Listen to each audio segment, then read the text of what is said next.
మనకొక సామెత ఉంది, రవి కాంచని చోట కవి కాంచునని. ఇప్పుడు అది రవి కాంచని చోట కవి కాంచున్, కవి కూడా కాంచని చోట మీడియా కాంచున్, మీడియా కూడా కాంచని చోట సోషల్ మీడియా కాంచున్ అని చెప్పి సరదాగా అంటున్నారు. అంటే సోషల్ మీడియా ప్రభావితం కాని మనుషులు కానీ, సోషల్ మీడియా ప్రభావం లేని ప్రాంతాలు కానీ ఎక్కడా లేవు అంటే అతిశయోక్తి లేదు. ప్రతి చోట సోషల్ మీడియా. అయితే ఈ సోషల్ మీడియా చెప్పే వాటిలో ఎంతవరకు నిజాలున్నాయి, వాళ్ళు ట్రూత్ని వెరిఫై చేసి ఎంతవరకు చెప్తున్నారు.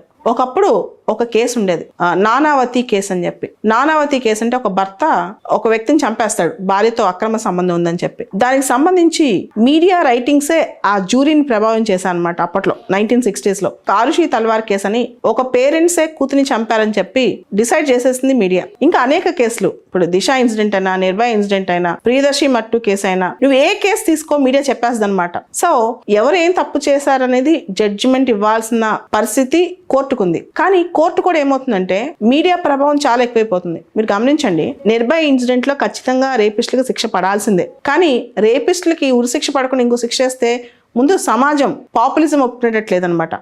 దిశ ఇన్సిడెంట్ లో, దిశ ఎన్కౌంటర్ అయిపోయిన తర్వాత పోలీసులకి అందరూ పూలు చెల్లేశారు. అంటే ఎన్కౌంటర్ రైటా రాంగా ఇవన్నీ పక్కన పెట్టి పోలీసులు చేసిన ఇన్స్టెంట్ జస్టిస్ని నచ్చుతున్నారనమాట. ఇవన్నీ ఎవరు ప్రభావం చేస్తున్నారంటే మీడియా మరియు సోషల్ మీడియా. ఈ సోషల్ మీడియా ప్రభావం ఎంతవరకు ఉంది, మీడియా ప్రభావం ఎంతవరకు ఉందంటే, ఇన్సిడెంట్ జరగగానే లైవ్ డిబేట్ స్టార్ట్ అయింది. వాళ్ళ దగ్గర ఉన్న కొంచెం evidence, without any evidence, without any fair trial decide చేస్తారు తప్పు జరిగిపోయింది, ఇందుకు తప్పు చేశారు, రకరకాల కథనాలు సృష్టిస్తారు.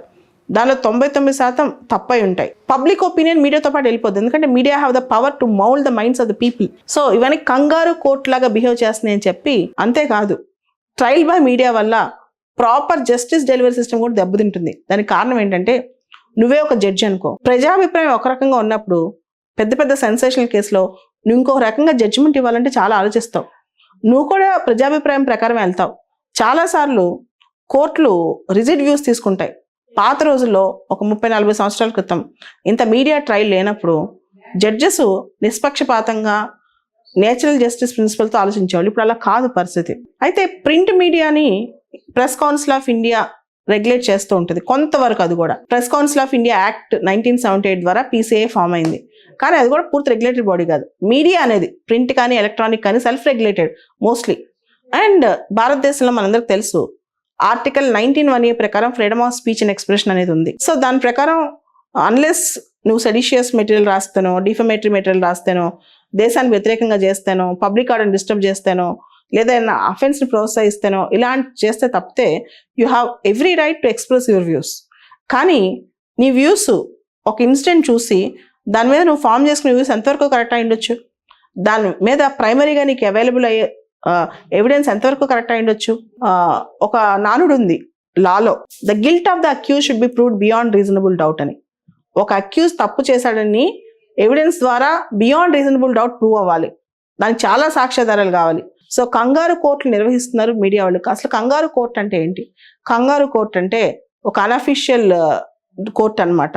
అనఫిషియల్గా అంటే అనధికారికంగా దానికి ఏ పవర్స్ ఉండవు, కానీ వాళ్ళే నిర్ణయం కూర్చుంటారు. వాళ్ళకున్న కొంచెం మిడిమిడి జ్ఞానంతో, కొంచెం ఎవిడెన్స్లతో, సాక్ష్యాధారాలతో మొత్తం డెసిషన్స్ ఇస్తుంటారు అనమాట. దాన్నే కంగారు కోర్ట్స్ అంటారు.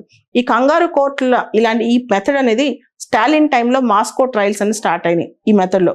తర్వాత మనం చూస్తే హిట్లర్ టైంలో కూడా కొంతవరకు ఇలాంటి పద్ధతులు నడిచాయి. తర్వాత వాళ్ళు ఏం చెప్తే అదే రైట్ అనిపించేది, అది తప్పైనా సరే. ఓవరాల్గా మీడియా చూస్తే కనుక మనం సోషల్ మీడియాని రెగ్యులేట్ చేసేది కేవలం IT rules, information technology rules and IT act కొంతవరకు. తర్వాత ఎలక్ట్రానిక్ మీడియా రెగ్యులేషన్లో న్యూస్ బ్రాడ్కాస్టర్స్ అసోసియేషన్స్ లాంటివి ఉన్నాయి. కానీ 99% మీడియా అనేది సెల్ఫ్ రెగ్యులేటెడే. కాబట్టి the fourth estate, the media should not become filthy estate. అది ఫిల్దీగా మారకూడదు. And every news you produce, print మీడియాలో అయితే every sentence you write is not for the writer's sake but for the reader's sake. Every news you produce is not for the telecaster's sake but for the viewer's sake.